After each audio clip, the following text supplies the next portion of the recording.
dia akan kembali ke irama dasar.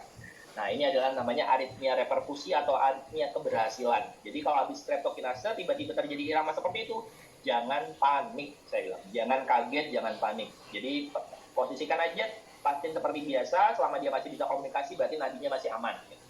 Tapi ketika berhasil, dia akan kembali ke irama dasar. Nah, bagaimana cara kerja dari obat fibriolitik ini, khususnya streptokinase? Obat streptokinase ini atau SK itu dia akan menghasilkan namanya plasminogen. Plasminogen ini akan mengaktifkan namanya plasmin. Ketika plasmin ini aktif, dia akan memecah benang-benang fibrin. Adanya trombus itu akibat adanya kumpulan benang-benang fibrin. Nah, ini akan dipecah. Nah, nggak enaknya streptokinase adalah semua benang-benang fibrin yang menggumpal itu akan dipecah. Makanya secara sistemik yang ada benang-benang fibrin menggumpal itu akan dipecah. Akhirnya resikonya apa? Perdarahan sistemik. Saya ulangi Bapak Ibu, streptokinase atau fibriolitik tidak boleh diulang, hanya boleh diberikan satu kali. Kalau berhasil berarti sukses, tapi kalau gagal caranya adalah dengan tadi rescue PCI, penyelamatan dengan PCI. Nah, berdasarkan AHA 2025 teman-teman, obat fibriolitik yang dianjurkan di AHA 2025 adalah RTPA.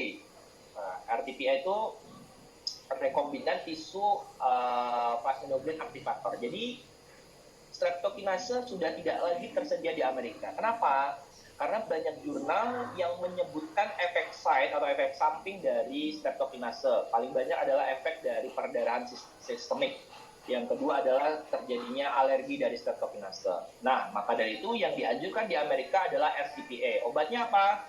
Ada yang teneplase, ada reteplase, ada alteplase. Obatnya ini. Cuman di Indonesia, obat-obat ini itu biasanya obat yang diberikan kepada pasien-pasien stroke. Dan covernya BPJS hanya pasien stroke. Sedangkan pasien dengan sindrom koroner akut belum tercover. Harga obatnya agak mahal, 20 jutaan. Jadi maka dari itu, biasanya untuk memberikan obat ini, harapannya dengan adanya AHA 2025 bisa jadi BPJS mengcover. Terus bedanya apa dengan streptokinase? Bedanya adalah kalau tadi streptokinase memecah benang-benang fibrin yang dimanapun tempatnya. Sedangkan RTPA, dia memecah secara spesifik yang terjadi trombus. Yang tidak terjadi trombus, dia tidak akan memecah. Nah, keren kan huruf ini? Semilah ketika ada penggumpalan fibrin atau benang-benang fibrin, asalkan tidak menyebabkan trombus, dia tidak akan memecah. Kerennya obat ini seperti itu. Sedangkan kalau streptokinase, semua yang menggumpal itu dipecah. Benang-benang fibrin yang menggumpal itu dipecah streptokinase. Makanya efeknya adalah menyebabkan perdarahan sistemik secara keseluruhan. Tetapi kepada RTPA, baik teneplase, RTplase, alteplase, rata-rata dia memecah